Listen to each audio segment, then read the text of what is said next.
What if one drunken confession at my birthday shattered my life in front of everyone I knew? How do you explain away a secret when the proof explodes in front of 40 witnesses? And your husband? Can you really convince yourself you did nothing wrong, even as the world turns against you?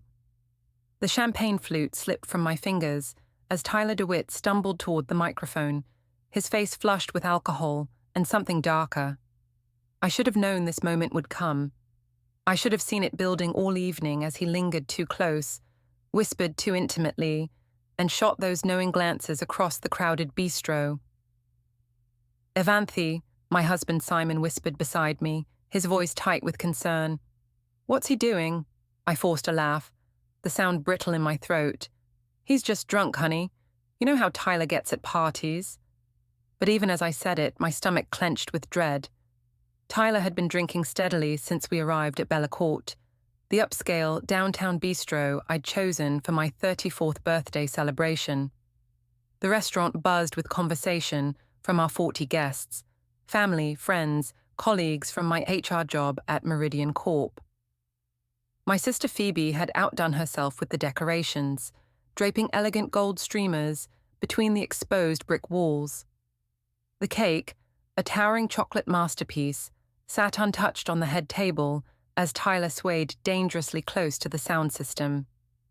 "Ladies and gentlemen," Tyler slurred into the microphone, his voice cutting through the chatter like a knife. The room gradually quieted, all eyes turning toward him. My mother-in-law Karen shot me a sharp look from across the room, her disapproval evident even from 20 feet away.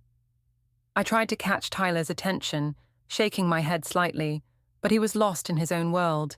His dark hair fell across his forehead, the way it used to when we dated 8 years ago, before I met Simon. Before I chose stability over passion. Before I convinced myself I could have both. "I want to toast the birthday girl," Tyler continued, raising his wine glass unsteadily. "Evanthe Corrin, the most beautiful woman in this room. Hell, the most beautiful woman in any room." Simon's hand found mine under the table, squeezing tightly. I could feel his wedding ring pressing against my fingers, a cold reminder of the vows I'd made 6 years ago. The vows I'd been bending for the past 18 months. "Tyler, maybe you should sit down," I called out, trying to keep my voice light and friendly. Around us, conversations had stopped entirely. My 7-year-old daughter, Lila, looked up from her coloring book with worried eyes. But Tyler wasn't done. He swayed closer to our table, his gaze locked on mine with an intensity that made my cheeks burn. I could see Phoebe frantically signaling the waiter, probably trying to cut off his alcohol supply. Too little, too late. "You see," Tyler continued, his voice growing louder and more reckless, "everyone thinks Evanthe and I are just old friends now. Just, what do you call it? Platonic buddies who grab coffee sometimes." The temperature in the room seemed to drop 10 degrees. I felt Simon's grip on my hand tighten until it was almost painful. Across the table, my father-in-law Harold cleared his throat uncomfortably while Karen's lips pressed into a thin line of disapproval. "Tyler, please," I whispered, but my voice was lost in the sudden silence that had fallen over the restaurant. He leaned into the microphone one more time, his eyes never leaving mine, and spoke the 5 words that would destroy everything I'd spent 2 years carefully building. "We never really stopped, baby." The silence that followed was deafening. 40 pairs of eyes swiveled between Tyler and me, then landed on Simon. I watched the color drain from my husband's face as the implications hit him like a physical blow. His hand went slack in mine. "Simon," I started, but he was already pushing back from the table, his chair scraping loudly against the hardwood floor. "I need some air," he said quietly, his voice deadly calm, in a way that terrified me more than shouting would have. He walked toward the exit without looking back, leaving me alone with the wreckage of my carefully constructed life. The whispers started immediately. I could hear fragments of conversations around me. Did he just say, "Oh my God, is she..." Poor Simon. How long has this been? Tyler finally seemed to realize what he'd done. The microphone slipped from his fingers with a sharp feedback squeal, and he stumbled backward, his face pale with sudden sobriety. "Ev, I didn't mean—" But I was already moving, pushing through the crowd of shocked guests toward the exit where Simon had disappeared. My heels clicked frantically against the floor as I tried to catch up with him, my mind racing to find some explanation, some way to undo what had just happened. I found him standing beside his car in the parking lot, his hands pressed against the roof, shoulders shaking with what I hoped was anger rather than tears. "Simon, please let me explain," I said, reaching for his arm. He jerked away from my touch. "Explain what, Evanthe?" "Explain how your ex-boyfriend just announced to our entire family that you've been having an affair. Explain how I've been living with a lie for— How long has this been going on?" "It's not what you think," I said desperately, the lie flowing easily from my lips. "Tyler is drunk and confused. You know how he gets when he drinks too much. He's probably thinking about the past, not— Don't." Simon's voice cut through my excuses like ice. "Just don't. I can't even look at you right now." He got into his car and drove away, leaving me standing alone in the parking lot in my birthday dress, the sound of the celebration continuing inside without us. Through the restaurant windows, I could see our guests clustered in small groups, their animated conversations undoubtedly centered on what they'd just witnessed. When I finally returned to the party, the atmosphere had shifted completely. Conversations died as I approached groups of people. Lila ran to me with tears in her eyes, asking where Daddy had gone. Karen and Harold were conspicuously absent. They must have left right after Simon. Only Phoebe remained truly supportive, rushing to my side with damage control already in motion. "Don't worry," she whispered fiercely. "We'll fix this. Tyler was obviously just drunk and saying stupid things. Simon will come around once he calms down and thinks rationally about this." But as I looked around the room at the faces of people I'd known for years, friends, family, colleagues, I saw something that chilled me to the bone. They weren't just shocked or confused. They were putting pieces together, remembering late nights I'd claimed were work events, unexplained absences, the way Tyler and I interacted at social gatherings. The party ended early, with guests making awkward excuses and quick exits. Tyler disappeared without another word to me, leaving me to face the aftermath alone. As Phoebe helped me clean up the decorations that now seemed mockingly festive, I caught my reflection in the restaurant's mirror. I looked like the same person who had walked in here 3 hours ago, excited to celebrate another year of life. But everything had changed. The careful balance I'd maintained between my marriage and my friendship with Tyler had just exploded in front of everyone I cared about. The worst part was that I still didn't fully understand how wrong this was. In my mind, I'd been careful, discreet. I'd never crossed certain lines, never let it become a full affair. What Tyler and I had was emotional, yes, and maybe slightly physical, but it wasn't the betrayal everyone was making it out to be. Was it? The drive home felt like a funeral procession. Lila sat quietly in her car seat, occasionally sniffling and asking when Daddy would come home. I gave her vague reassurances while my mind raced through damage control scenarios. This was all a misunderstanding that could be cleared up with the right words, the right explanations. Simon's car wasn't in our driveway when we arrived at our suburban home in Maplewood Heights.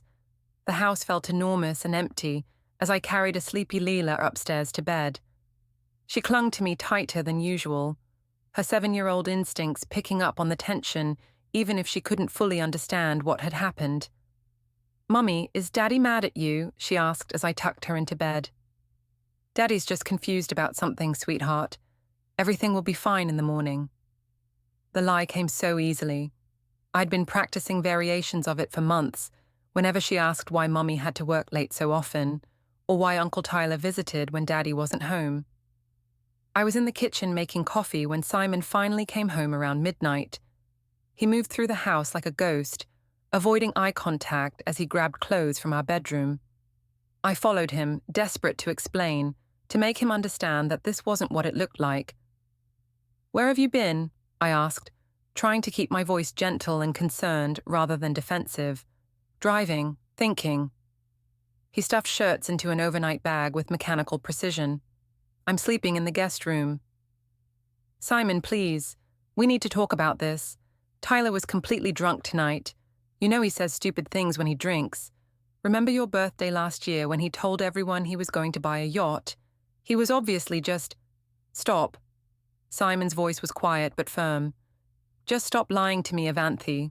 I've been stupid, not blind." That stung. "I'm not lying. Yes, Tyler and I have stayed friends since we dated, but that's all it is. Friendship. You've always said you were fine with that." Simon turned to face me for the first time since he'd come home, and what I saw in his eyes made my stomach clench. It wasn't anger or hurt. It was a cold, calculating assessment that I'd never seen from my usually gentle husband. "How often do you text him?" he asked. "I don't know. Sometimes. Not often." The truth was we texted constantly. Good morning messages, complaints about work, inside jokes, late-night conversations when I couldn't sleep. But that was normal friend behavior, wasn't it? "How often do you see him when I'm not around?"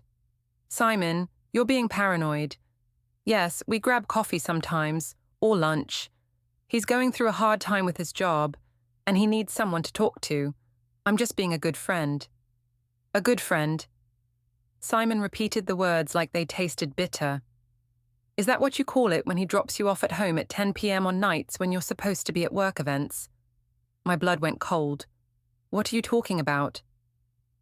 "I've seen his car, Evanthe.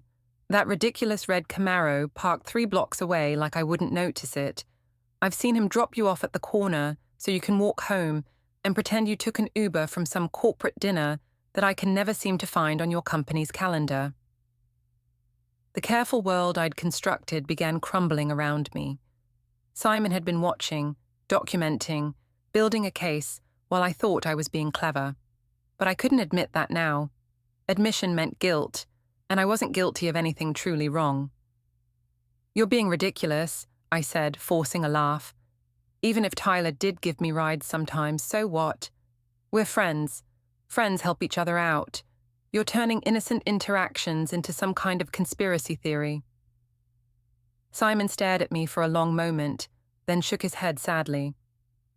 "The worst part is that you actually believe what you're saying, don't you? You've convinced yourself that this is all innocent." He finished packing his bag and headed toward the door. "I need time to think. We'll talk tomorrow when you're ready to tell me the truth." "I am telling you the truth," I called after him, but he was already gone, the guest room door closing with a soft click that somehow felt more final than a slam would have. I stood alone in our bedroom, surrounded by the life we'd built together. Photos from our wedding, from Lila's birth, from family vacations lined the dresser. In every picture, Simon looked at me like I was his entire world. When had I stopped seeing that look? When had I started taking it for granted? But no, I wasn't the villain here. Simon was overreacting to Tyler's drunken rambling. Yes, maybe I'd been spending more time with Tyler than was strictly necessary, but that was because Simon had become so distant lately. Always working on his IT projects, always tired, never wanting to go out or have fun anymore. Was it so wrong that I'd found someone who actually listened to me? Someone who made me feel alive and interesting again? I called Phoebe, needing someone to validate my version of events. "Oh, honey," she said immediately. "I'm so sorry about tonight. Tyler was completely out of line. Have you talked to Simon?" "He's being impossible," I said, settling onto the couch with a glass of wine. "He's acting like I committed some terrible crime when all I did was maintain a friendship with someone I used to date. People do that all the time. It's mature and healthy." "Absolutely," Phoebe agreed. "Simon's always been a little jealous of Tyler anyway. Remember how weird he got when Tyler came to Lila's birthday party last year? This is just his insecurity talking." "Exactly. And now he's sleeping in the guest room like I'm some kind of criminal. all because Tyler had too much wine and said something stupid. Men, Phoebe sighed, they have no idea how to handle complex adult relationships. Give Simon a day or two to cool off, then sit him down and explain that he's being childish. You shouldn't have to give up a friendship just because your husband is insecure. After we hung up, I felt better. Phoebe was right. This was about Simon's jealousy, not about anything I'd done wrong. Tomorrow I'd make his favorite breakfast, and we'd have a rational conversation about boundaries and trust. He'd realize he was overreacting, and we'd move past this. I was heading upstairs when I noticed Simon's home office door was slightly open. Curious, I peeked inside and froze. His desk was covered with papers, printed emails, calendar pages, receipts. In the center sat a small notebook, open to a page covered with dates and times in Simon's precise handwriting. With trembling hands, I picked up the notebook and read, March 15th, home. 45 minutes late, claims client dinner, but no Uber charge on credit card. March 22nd, red Camaro parked on Elm Street, gone when arrives home. April 3rd, E's phone buzzing constantly during dinner, won't say who's texting April 10th. Overheard on phone saying, I miss you too, while I was in garage. The list went on for pages.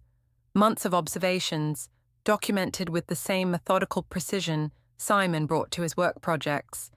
He'd been building a case against me, collecting evidence like I was some kind of suspect. My hand shook as I flipped through more pages. He'd printed out our cell phone bills, highlighting the frequency of calls and texts between Tyler and me. He'd saved receipts from restaurants I'd claimed were work events, but had actually been lunches with Tyler. There were even photos, grainy shots of Tyler's car in various locations around our neighborhood. At the bottom of one page, Simon had written a single question in red ink. How long has she been lying to me? The notebook slipped from my fingers and hit the floor with a soft thud. This wasn't jealousy or insecurity. This was evidence. Simon wasn't overreacting. He was preparing for something. But preparing for what?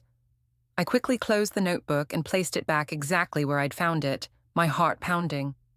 This changed everything. Simon wasn't going to cool off and forgive me. He was building a case, documenting my behavior like I was already his enemy. But I still hadn't done anything wrong, I told myself firmly. So what if I'd been less than completely honest about some dinners with Tyler? So what if we texted more than Simon knew? That didn't make me an adulterer. That didn't make me a bad person. Did it? Monday morning at Meridian Corp felt like walking into a minefield.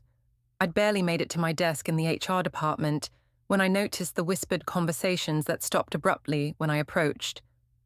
By lunch, it was clear that news of Saturday night's disaster had spread through my social circle like wildfire. Evanthe, honey, are you okay? My colleague Jennifer Martinez appeared at my cubicle with a concerned expression that didn't quite hide her curiosity. I heard there was some kind of incident at your birthday party. I forced a bright smile. Oh, that. Tyler just had too much wine and said something silly. You know how men get when they drink.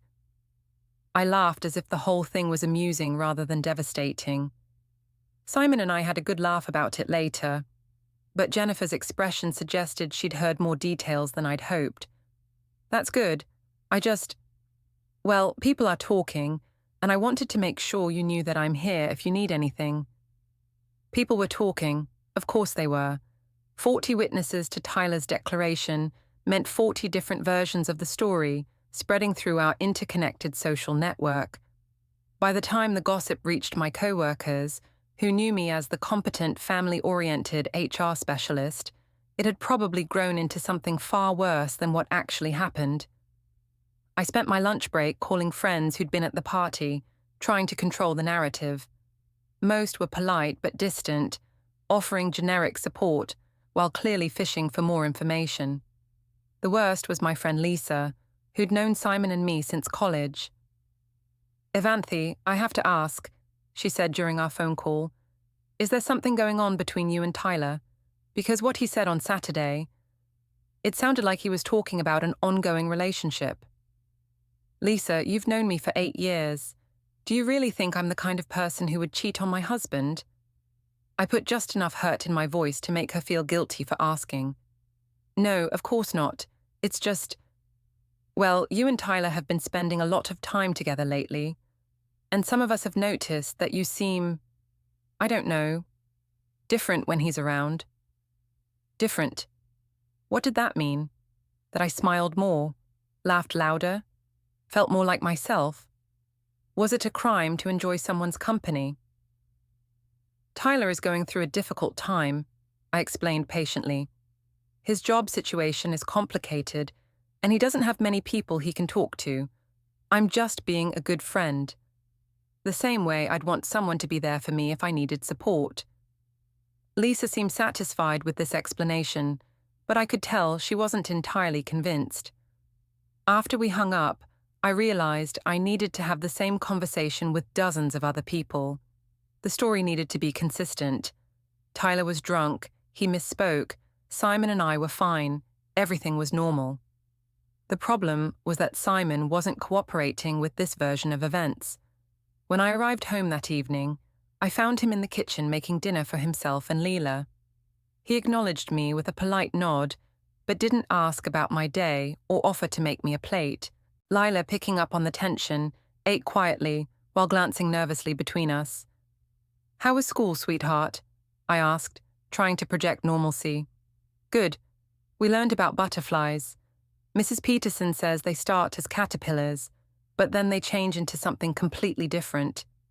She looked at me with serious 7-year-old eyes. "Do people change like that too, Mommy?" The question hit me like a physical blow. Sometimes, baby. But change isn't always bad. Sometimes it just means people grow and become who they're supposed to be. Simon made a sound that might have been a laugh or a scoff. When I looked at him questioningly, he just shook his head and continued eating. After Leila went to bed, I tried again to have a rational conversation with my husband. "Simon, we need to talk about what happened on Saturday. I've been thinking about it, and I understand why you might have been upset, but—" "I got a call from my mother today," he interrupted. "She wanted to know if we're getting divorced." My stomach dropped. "What did you tell her?" I told her I didn't know. Simon's voice was matter-of-fact, as if he were discussing the weather. "She also mentioned that she's been worried about you for months. Apparently, she's noticed changes in your behavior during family gatherings. The way you check your phone constantly, the way you light up when Tyler is mentioned, the way you've started dressing differently." "Your mother has never liked me," I said defensively. "She's been looking for reasons to criticize me since the day we got married. Now she finally has an excuse to turn you against me." "This isn't about my mother, Evanthe. This is about the fact that you're still lying to me." Simon pulled out his phone and scrolled through something. "You got 17 text messages during dinner tonight. 17 in 1 hour. So, maybe it was work, maybe it was Phoebe, maybe it was Tyler." Simon's voice was deadly quiet. "I could see his name on your screen every time your phone lit up. Even now, even after what happened on Saturday, you're still texting him constantly." I felt trapped, cornered by his relentless logic. "He's apologizing for Saturday night. He feels terrible about what he said, and he's trying to make sure I'm okay. That's what friends do. They check on each other during difficult times." "Friends." Simon repeated the word like it was foreign. "Is that what you call someone who sends you good morning texts every day? Someone who knows your work schedule better than your husband does? Someone who buys you jewelry that you hide in your car instead of wearing home?" The jewelry comment made my blood run cold. How did he know about the necklace Tyler had given me for my birthday? I'd left it in my glove compartment specifically so Simon wouldn't see it and get the wrong idea. "I don't know what you're talking about," I said, but my voice sounded weak even to me. Simon stood up from the table and looked at me with something that might have been pity. "The sad thing is, I think you actually believe your own lies at this point. You've convinced yourself that what you're doing is innocent, that you're just being friendly, that I'm the unreasonable one for being upset. Because you are being unreasonable." The words exploded out of me. Yes, Tyler and I are close. Yes, we text regularly and see each other sometimes. But that doesn't make me a cheater. That doesn't make me a bad person. You're the one who's been distant and cold for the past year. You're the one who never wants to go out or have fun or do anything spontaneous. Tyler makes me feel alive again. He makes me feel interesting and attractive and worth listening to. Is that such a crime? The silence that followed my outburst was deafening. Simon stared at me with an expression I couldn't read, and I realized I'd said too much.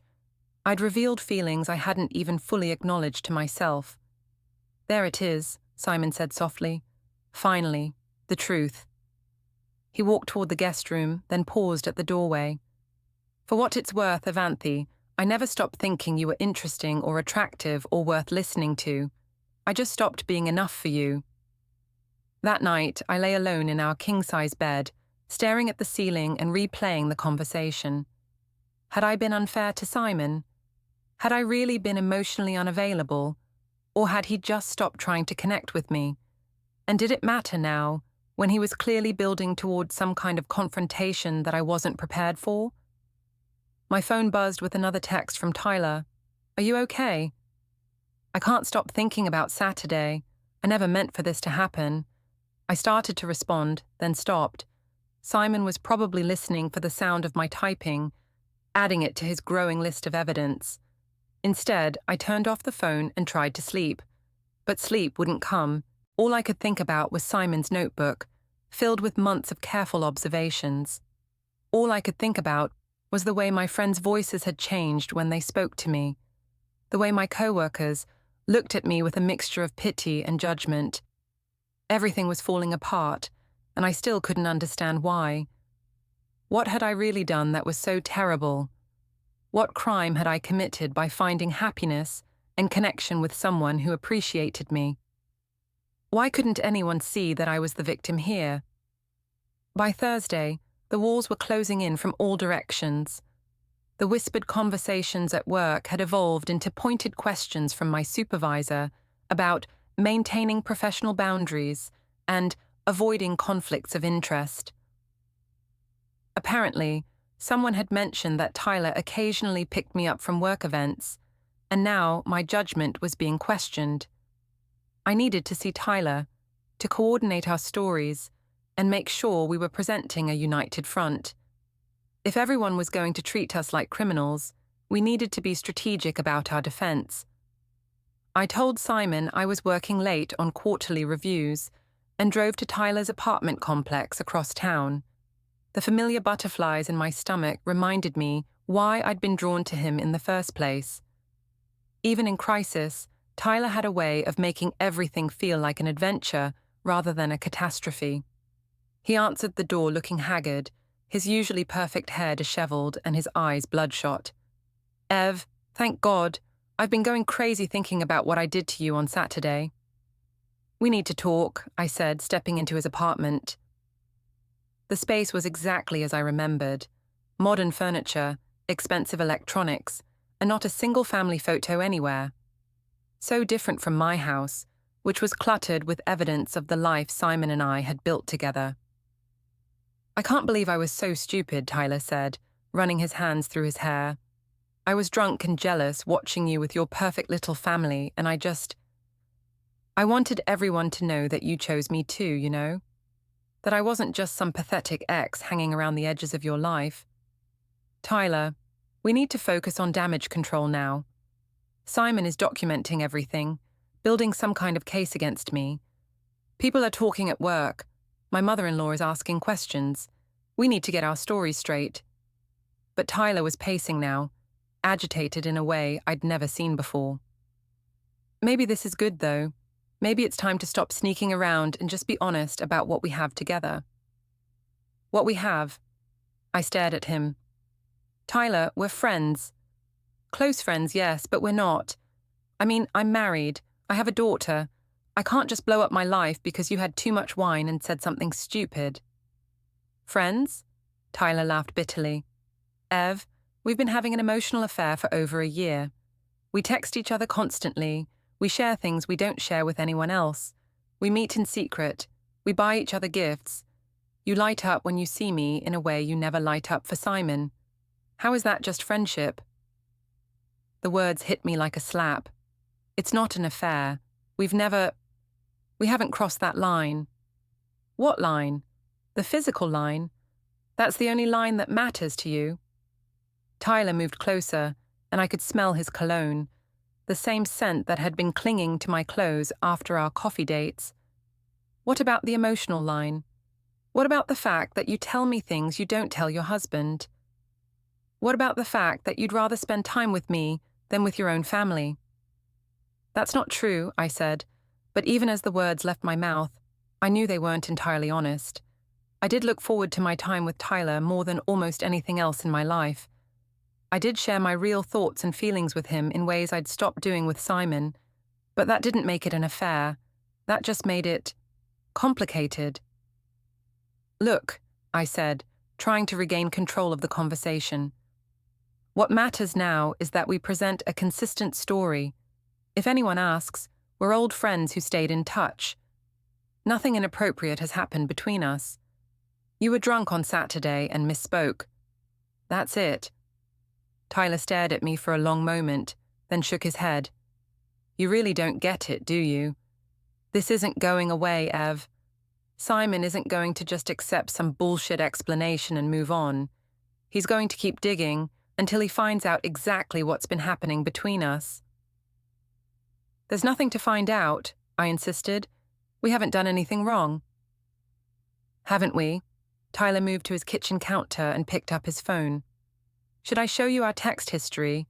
The thousands of messages we've sent each other over the past 18 months. The photos you've sent me. The things you've told me about your marriage, about Simon, about how unhappy you've been. My cheeks burned. Yes, I'd confided in Tyler about my frustrations with Simon. Yes, I'd sent him photos. Nothing inappropriate, just pictures of me looking nice, wanting someone to notice and appreciate the effort I put into my appearance. Yes, our text conversations had become increasingly intimate over time, but none of that was criminal. None of that was cheating. I need to go, I said suddenly. Lila will be wondering where I am. Ev, wait. Tyler caught my arm as I headed for the door. Whatever happens, I want you to know that this past year and a half has been the best time of my life. You make me feel like the man I want to be. And I hope, I do the same for you. I looked into his eyes and saw genuine affection there, mixed with something deeper and more dangerous. For a moment, I let myself imagine what it would be like to choose him, to leave Simon and start over with someone who truly understood me, who made me feel alive and desired and interesting. But then I thought about Lila, about our house, about the life I'd spent 6 years building. I thought about the financial security Simon provided, about his steady presence, about the way he'd never once raised his voice or made me feel unsafe. I have to go, I repeated, and this time Tyler let me.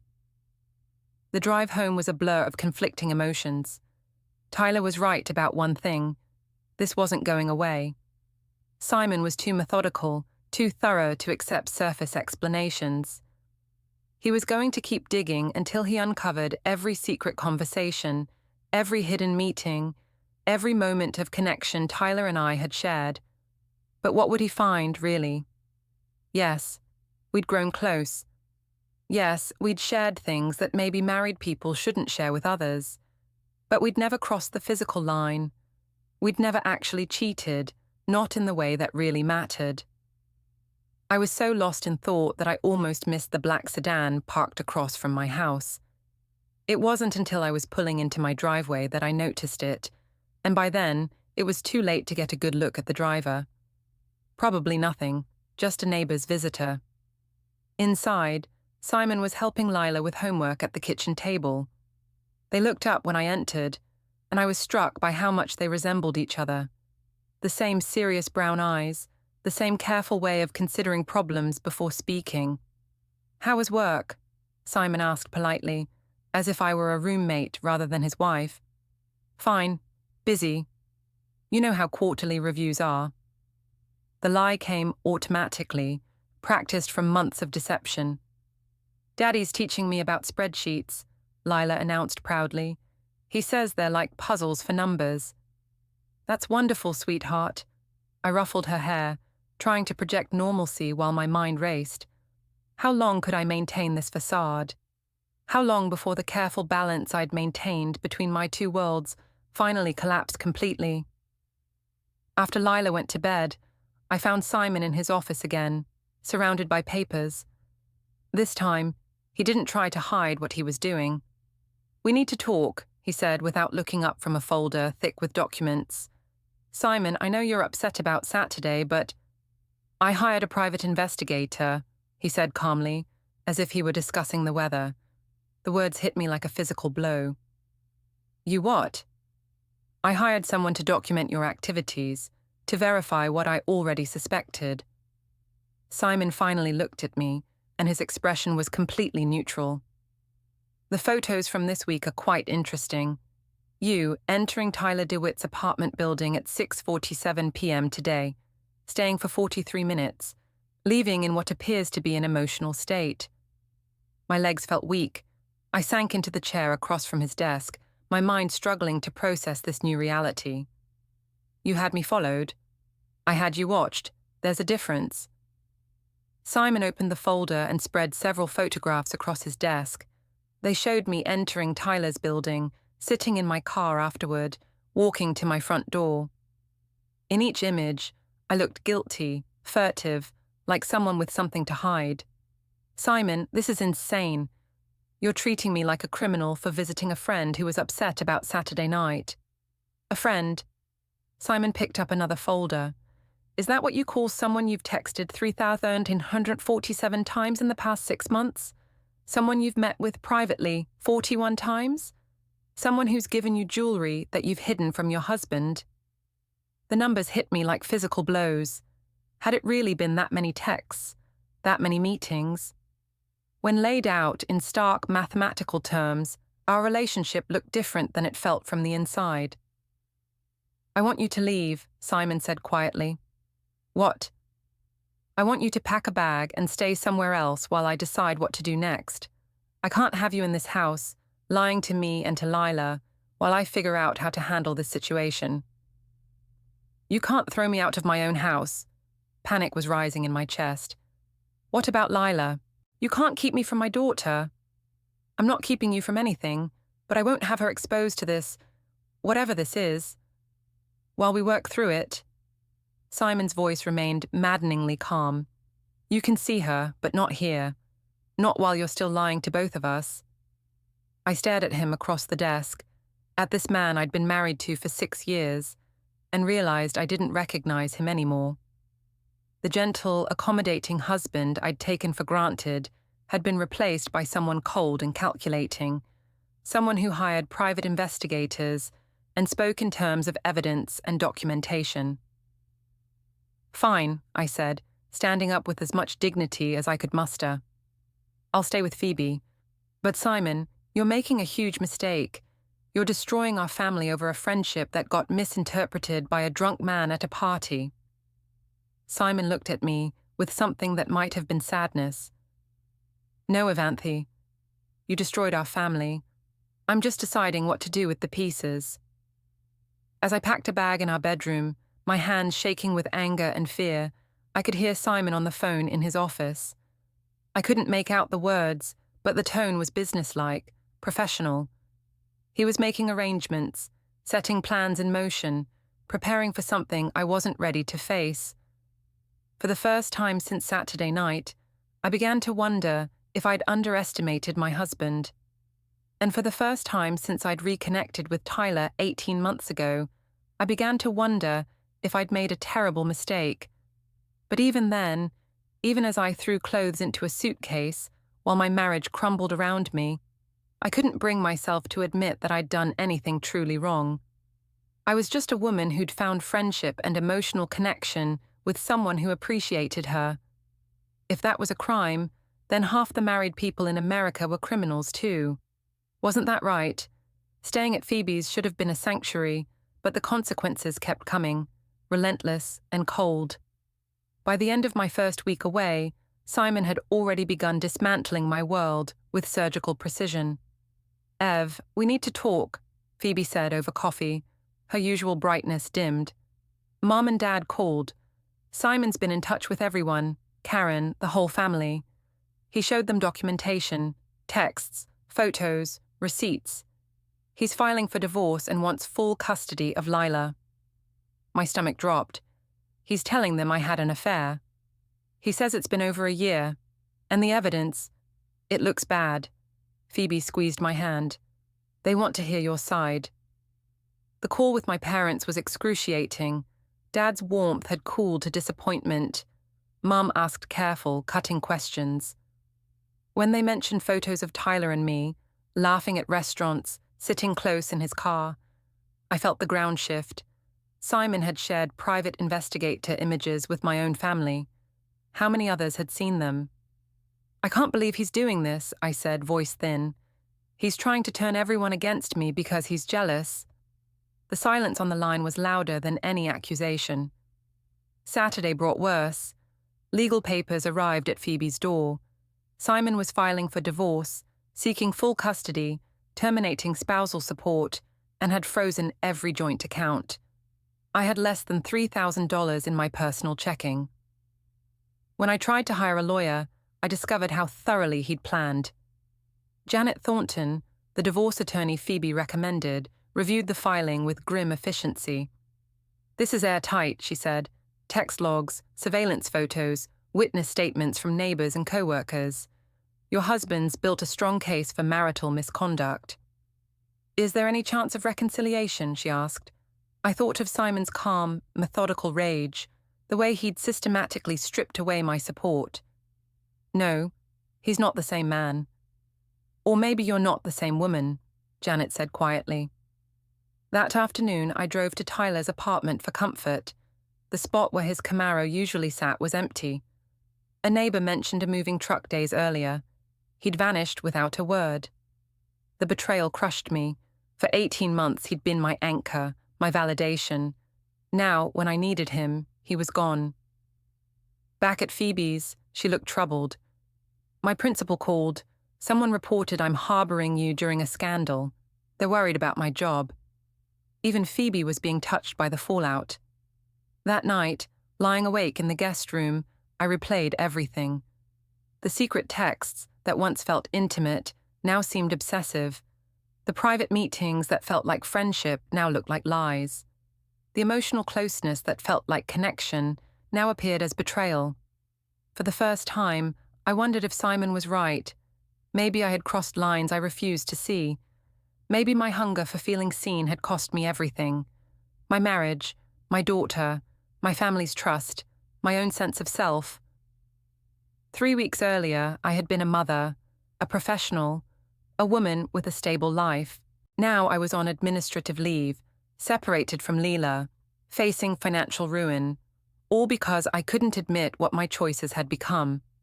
The question that kept me awake wasn't whether I could fight Simon. It was whether I still knew who I was fighting for. The final hearing came on a cold November Tuesday, 3 months after my birthday disaster.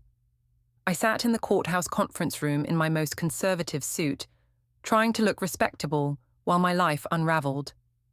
Simon faced me across the table, calm and thinner, new lines etched around his eyes.